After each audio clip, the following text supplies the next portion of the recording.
ભારતના કાયદાકીય ઇતિહાસમાં એક બહુ મોટો કહી શકાય કે ઐતિહાસિક બદલાવ આવ્યો છે. આપણે એક એવા પરિવર્તનની વાત કરી રહ્યા છીએ જેણે વર્ષો જૂના અંગ્રેજોના જમાનાના કાયદાને બદલી નાખ્યો છે. ચાલો આ નવા અધ્યાય એટલે કે ભારતીય ન્યાય સંહિતાને આપણે ઊંડાણપૂર્વક સમજીએ. અહીં સ્ક્રીન પર એક તરફ ભૂતકાળ છે અને બીજી તરફ ભવિષ્ય. એક બાજુ છે 160 વર્ષ જૂનો ઇન્ડિયન પિનલ કોડ એટલે કે ભારતીય દંડ સંહિતા, જે અંગ્રેજોએ શાસન કરવા માટે બનાવ્યો હતો, અને બીજી બાજુ છે આજની જરૂરિયાતો પ્રમાણે બનેલો ભારતીય ન્યાય સંહિતા 2023. આ માત્ર નામ કે કલમોનો ફેરફાર નથી, આ તો શાસન કરવાની માનસિકતાથી ન્યાય આપવાની દિશા તરફની એક મોટી સફર છે. તો આ આખી વાતને બરાબર સમજવા માટે આપણે આને 5 ભાગમાં વહેંચીને જોઈશું. સૌથી પહેલાં આ નવા કાયદા પાછળનો વિચાર શું છે, પછી જૂના કાયદાને બદલવાની જરૂર કેમ પડી, એ પછી સૌથી મહત્વનું કયા કયા મુખ્ય ફેરફારો થયા છે, ગુનો કોને કહેવાય અને એ કેવી રીતે બને છે, અને છેલ્લે સજાના નવા નિયમો શું છે. ચાલો તો પહેલા મુદ્દાથી જ શરૂઆત કરીએ અને સમજીએ કે આ નવા કાયદાના મૂળમાં કયો વિચાર રહેલો છે. આ એક વાક્ય છે ને, એ આખા ફેરફારનો નિચોડ છે.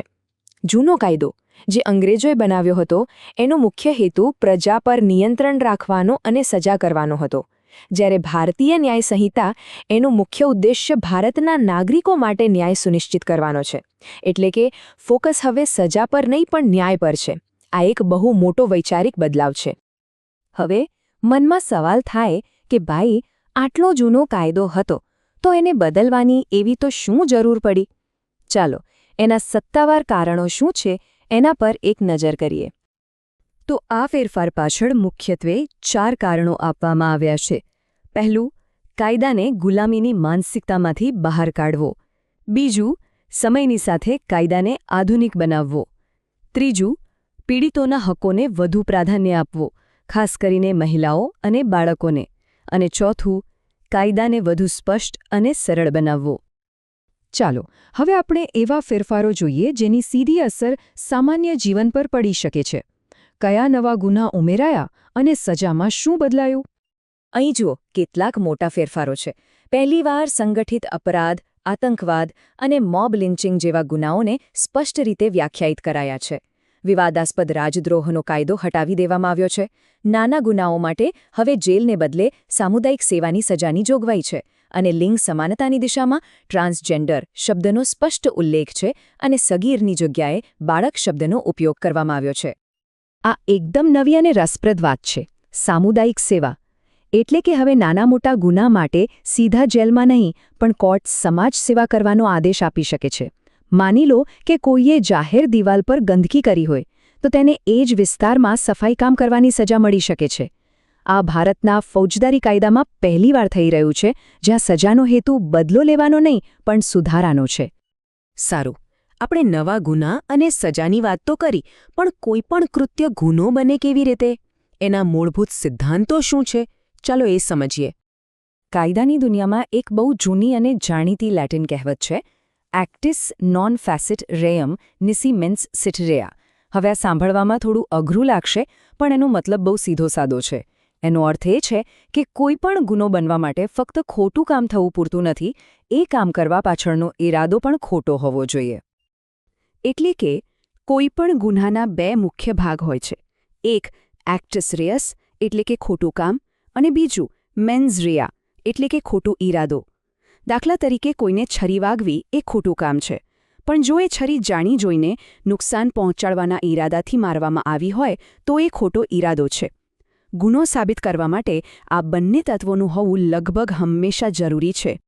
સામાન્ય રીતે કોઈ પણ ગુનો 4 તબક્કામાંથી પસાર થાય છે.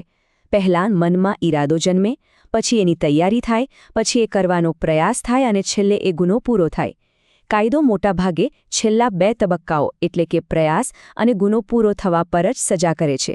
માત્ર મનમાં વિચારવા કે તૈયારી કરવા માટે સામાન્ય રીતે કોઈ સજા નથી હોતી. અને હવે આપણે આવી ગયા છીએ આપણા છેલ્લા અને સૌથી મહત્વના વિભાગ પર. ચાલો જોઈએ કે નવા કાયદા હેઠળ કયા કયા પ્રકારની સજાઓ આપી શકાય છે અને તેની પાછળનો વિચાર શું છે. નવા કાયદામાં કુલ 6 પ્રકારની સજાની જોગવાઈ છે, જેમાં મૃત્યુદંડ, આજીવન કેદ, સાદી કે સખત કેદ, મિલકત જપ્તી અને દંડનો સમાવેશ થાય છે. અહીં એ પણ સ્પષ્ટ કરવામાં આવ્યું છે કે આજીવન કેદનો મતલબ વ્યક્તિના બાકીના કુદરતી જીવન સુધી જેલમાં રહેવું.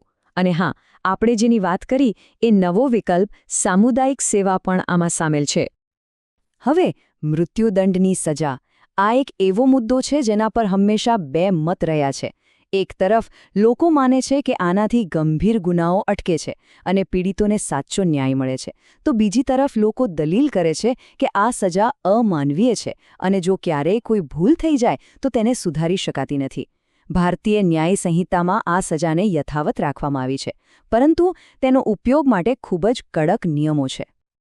અને એક કડક નિયમ છે સુપ્રીમ કોર્ટ દ્વારા સ્થાપિત કરાયેલો વિરલમાંથી વિરલતમનો સિદ્ધાંત. આનો અર્થ એ છે કે મૃત્યુદંડ એ અપવાદ છે, નિયમ નથી.